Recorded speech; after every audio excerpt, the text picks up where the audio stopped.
Se você pudesse reencontrar aquela pessoa lá de trás, católica, que vestia camisetão, calça larga, se escondia, usava um monte de defesa, etc. O que você faria com essa pessoa?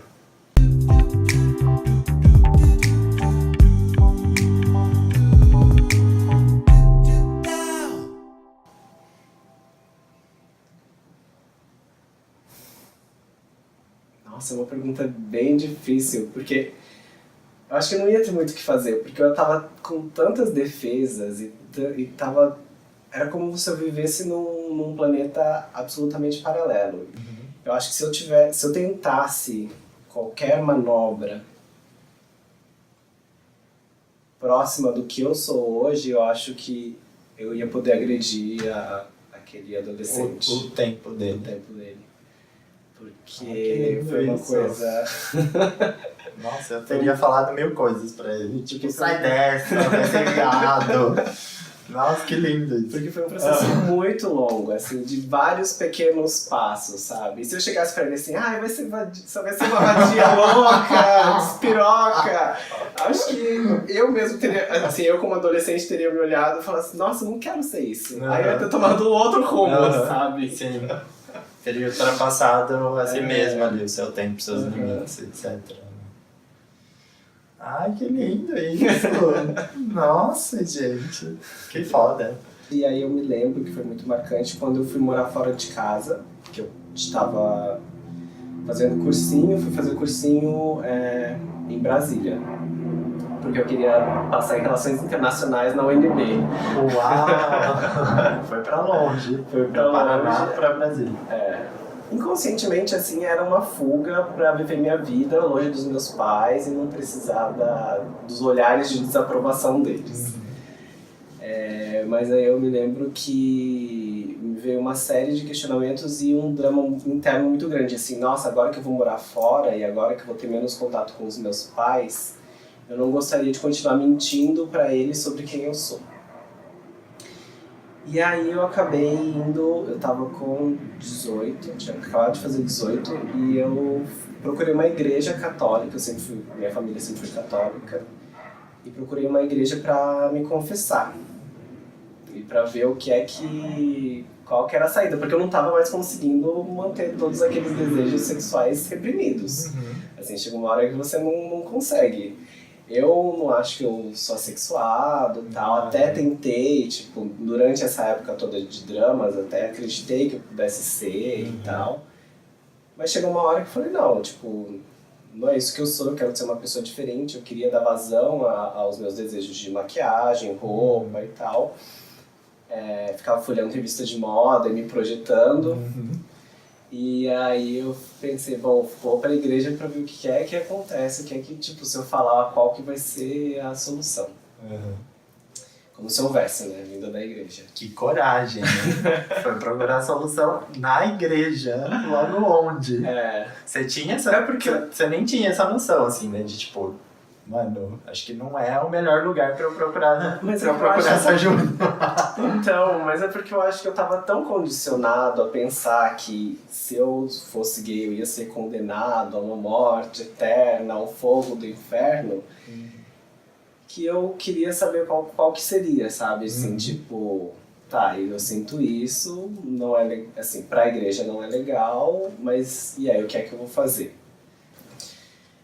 E aí eu fui me confessar com o padre e aí ele fez uma analogia que foi muito bizarra, porque basicamente ele falou que eu deveria manter todos esses desejos trancados e eu deveria reprimi-los o máximo que eu pudesse. E aí ele fez uma comparação com um pedófilo. Da mesma forma como um pedófilo não pode dar vazão aos desejos e etc. O que, óbvio que não pode. Óbvio que não pode. Eu também não poderia. Mas aí essa analogia foi tão infeliz. Ele criminalizou a sua sexualidade, né? Tipo, apenas. E foi tão infeliz, eu fiquei me sentindo tão mal por, tipo, 3 dias seguidos, até que, tipo, me veio um estalo. Eu falei, tipo, não, tá muito tá muito errada essa comparação. Eu não tô obrigando ninguém a me beijar, não tô obrigando ninguém a transar comigo, e muito menos uma criança, cara. É tipo assim, não, eu sinto desejos por tipo, pessoas adultas, da minha idade ou mais até. Aí eu falei, quer saber? Foda-se a igreja. Foi mais ou menos isso. Tirou a batina, vestido de paitemba. E assim, é óbvio, né, que até hoje eu tô andando, escuto um carro passando e aí buzina ou grita alguma coisa. Isso existe, mas assim, vindo de gente que não me conhece, não me afeta tanto, sabe? Mas nem internamente, assim, não te causa nada, assim, passa batido. Eu acho que assim, que não causar nada não chega tanto, né? Não tem tanta essa indiferença. Eu acho que às vezes ainda me causa um pouco do impacto, porque eu acho que eu, até como uma forma de proteção, vivo muito numa bolha de pessoas que tipo, me aceitam, me respeitam. Então quando eu entro em contato com algum comentário desse, algum grito desse, algum berro desse, é óbvio que eu sou puxado imediatamente para fora dessa bolha. E aí eu vejo, nossa, tipo... Ainda existem pessoas assim, que se dispõem a buzinar, que se dispõem a gritar só pra, tipo, sabe, oprimir alguém. E agora eu lembrei de um bullying mais recente, que acho que faz 1 ou 2 anos no máximo, que eu tava no Grindr, assim, e tipo, no meu perfil do Grindr eu não escondo a cara, porque eu não acho que eu tô fazendo nada de errado. E eu acabei indo para uma cidade do interior do Paraná visitar uma tia e umas primas minhas. E aí um cara no Grindr veio falar pra mim que... me xingar, assim, falar que eu era uma bicha, que eu era uma aberração, que eu era uma vadia suja, que só queria não sei que tipo de pau. Falei, meu querido, mas se você tá aqui... Você tá atrás do quê? Você tá querendo o quê? Aí ele falou assim, mas eu não sou um viado igual você, porque é óbvio, né, que eu, tipo, sou afeminado e eu exponho isso, e assim, no perfil do Grindr tá lá, tipo, minha cara, minha roupa, minha maquiagem, pra quem quiser ver. E aí ele até falou assim, eu acho que se você se visse, se olhasse no espelho, você ia se matar, de tão aberração que você é. Só que é óbvio, assim, eu já tava com 29, 30 anos e hoje eu sou muito confortável em ser quem eu sou. Não vou te falar que, não sofro, tipo, porque eu ainda entendo que o mundo não sabe lidar com pessoas não binárias e ainda existe muita misoginia, muito machismo, mas não me incomoda mais eu ser quem eu sou, como me incomodava antes. E como eu, tipo, todo o preço que a gente paga socialmente me incomodava. Então, eu recebi aquele tipo de mensagem de ódio, assim, ódio vindo de uma pessoa LGBT, né? O que não faz muito sentido. Exato. Eu fiquei um pouco nervoso, mas eu fico pensando, imagina se esse cara pega e fala isso pra quem tá extremamente vulnerável. Será que não pode ser um gatilho pra um suicídio? Tipo, outra história que é um pouco mais recente é que eu participei de uma campanha de Dia dos Namorados pra Beleza na Web, que é onde eu trabalho. Eu vi. Que é um e-commerce de beleza. E aí eu fiz meio que um par romântico com a menina, só que assim, eu tava tipo de maquiagem, com esse cabelo nesse comprimento e tal. E aí também tinha um casal gay da campanha que se beijava, e aí nas redes sociais tipo choveu de comentário ou muito moralista, ou muito preconceituoso e homofóbico. Porque também tem isso, assim, às vezes a pessoa não quer admitir que é homofóbica, porque é feio, enfim, porque ela aprendeu com a novela das 8 que, tipo, tudo bem, 2 caras brancos, heteronormativos, de classe média alta e educados, né, se casarem, então ela acha que tudo bem. Mas aí ela se esconde no moralismo, fala assim, não preciso ficar vendo isso, porque isso é desnecessário, isso aí é, tipo, sexualizar demais. Sendo que assim, né, tipo, o mundo hétero tá aí sexualizado, se expondo, se pegando, se atracando. Exatamente. Tipo, há muito tempo. E aí tiveram vários comentários, tipo... nas redes sociais da Beleza na Web. Isso. Nas minhas redes sociais, graças a Deus, não. Só amor. Só amor. Se não é bloco, eu falo. E esse caso da Beleza na Web, como não era diretamente para você, né? As pessoas estavam vendo ali duas pessoas, dois modelos, então não era uma coisa diretamente para você, mas era para sua imagem, para sua figura. Como que você sentiu isso e como que foi para você? Então, acho que por não ser tão individualizado, eu não peguei muito para mim, não. Mas assim, me gerou uma série de reflexões e questionamentos, né? Porque a maioria das pessoas achou que eu fosse uma mulher. Então eles estavam criticando meio que o casal lésbico. Mas aí eu fiquei pensando, poxa, e se eu falasse, não, tipo, é só uma travesti? Então tudo bem? Porque no final das contas é um cara geneticamente XY, né, homem, e uma outra menina que geneticamente é XX, então tudo bem, tá tudo certo, mesmo o cara sendo travesti. Teve uma época na minha vida que eu era muito maníaco de grife, assim. Eu queria tudo, tipo, de marca, queria tudo de grife, queria, sei lá, só usar se eu pudesse, né, financeiramente. Usar Chanel, Dior, Chloé, Celine, blá blá blá.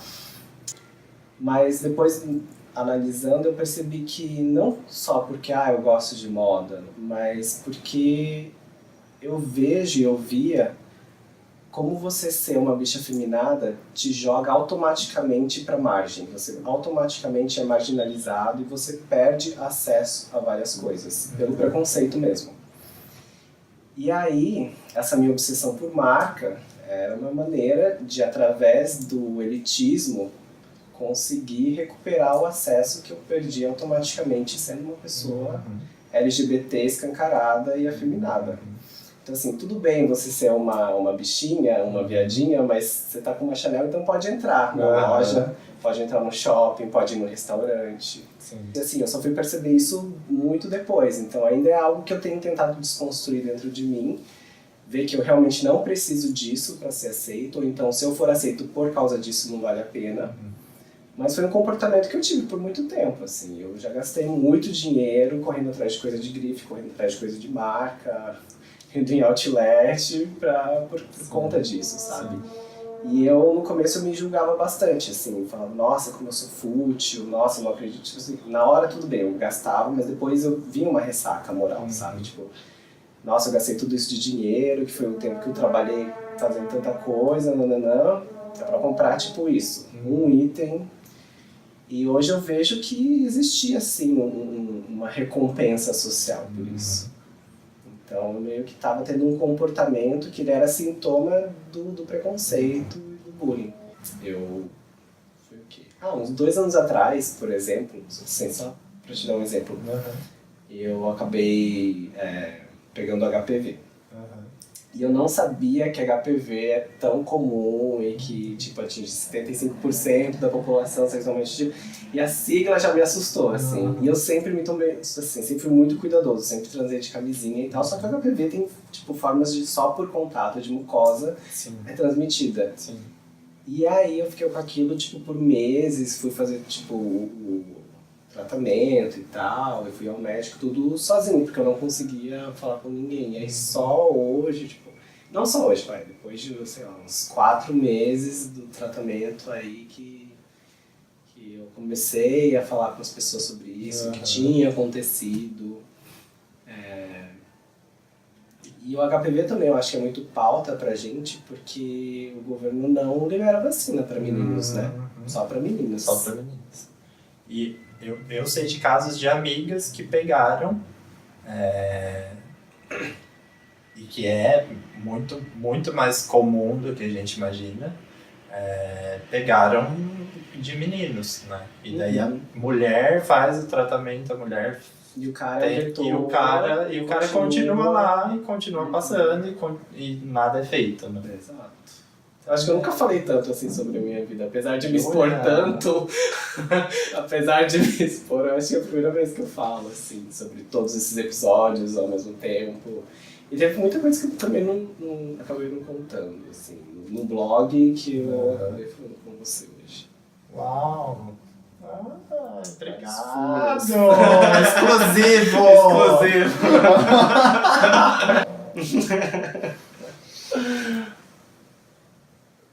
Obrigado. Obrigado mesmo. Amei.